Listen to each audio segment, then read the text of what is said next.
आज हम आपको बताना चाहते हैं अगर आप फर्स्ट टाइम इन्वेस्टर हो आपको क्या क्या एहतियात बरतने चाहिए बिफोर यू स्टार्ट इन्वेस्टिंग। पहली बात तो अपने गोल्स को लॉन्ग टर्म रखिए। अगर आप फर्स्ट टाइमर हैं और आप 40 साल से कम के हैं तो आपको 100% इक्विटी में होना चाहिए और आपको कम से कम 5 साल का पीरियड देना चाहिए। उससे कम अगर आप लेंगे तो वॉलेटिलिटी आपको हर्ट करेगा।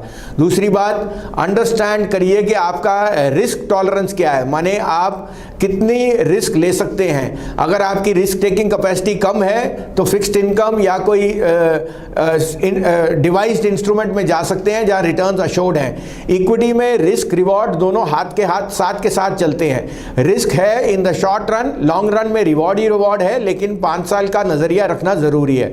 तीसरा, अपने इमोशंस पे ध्यान रखिए। ओवर लीवरेज ना कीजिए, ओवर कमिट ना कीजिए। जितनी आपकी स्पेयर सेविंग्स हैं, आई रिपीट, जितना आप पैसा स्पेयर रख सकते हैं वही निवेश कीजिए, क्योंकि वही आगे जाके आपके लिए आपके बुढ़ापे की लाज रखेगा और आपको बहुत उम्दा रिटर्न देगा।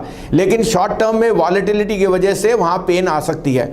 चौथा, अपने बेसिक समझिए, मैक्रो माइक्रो इकोनॉमी ये सब आपको ध्यान से समझना है, पढ़ना है। आप जानते हैं कि इकोनॉमी किस तरह से चलती है, क्रेडिट कैसे एक्सपैंड करता है। 3 विंग्स होती हैं इकोनॉमी के, कंजम्पशन, इन्वेस्टमेंट और एक्सपोर्ट्स। उन तीनों पे कैसे देश कर रहा है, कैसे इंडस्ट्री करनी है, ये सब आपको सोचना है, क्योंकि शॉर्ट टर्म में market can be driven by floors and emotion, लेकिन लॉन्गर टर्म पे सिर्फ मैक्रोज और अर्निंग्स ही बाजार को चलाती हैं। इस कारण से आपका पूरा इसमें रिसर्च होना चाहिए। अगर आप नहीं कर सकते तो कोई अच्छे इन्वेस्टमेंट हाउस से मिलिए, कोई ब्रोकरेज हाउस से।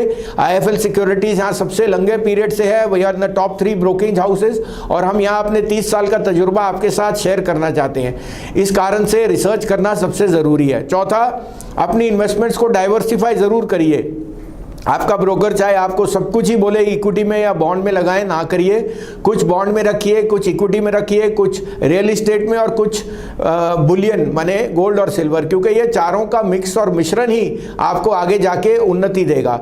तो इस कारण से ये चारों का डाइवर्सिफिकेशन ज़रूरी है। और पांचवा, लीवरेज में मत जाइए जब तक आपको पूरा डेरिवेटिव का ट्रेड समझ ना आए। मेरे को पता है कई लोग शुरुआत में ही क्योंकि फ्रेंड ने या इन्वेस्टर ने या रिलेटिव ने बता दिया तो वो डेरिवेटिव में चले जाता है बिना उसके पिटफॉल्स को पता करते। वहाँ पे एक शॉर्ट टर्म ल्योर है कि आप पैसा जल्दी आ सकता है, लेकिन जाने की भी उतनी जल्दी संभावना है। इस कारण से जब तक आपको पूरी स्ट्रैटेजी और पूरा उसका नुआंसेस समझ ना आए, मत कीजिए लीवरेज करने के भी तरीके हैं, समझना है। इस कारण से अपने एडवाइज़र से मिलिए, अपने आप को अवगत करिए कि क्या होता है इसमें लीवरेज करने का नतीजा, कैसे लॉस और प्रॉफिट होता है, और सब कुछ आपको समझ आए तभी करने की चेष्टा कीजिए। इस कारण से हमें लगता है ये 5-6 चीज़ों से नए निवेशक को काफ़ी फायदा होएगा और हम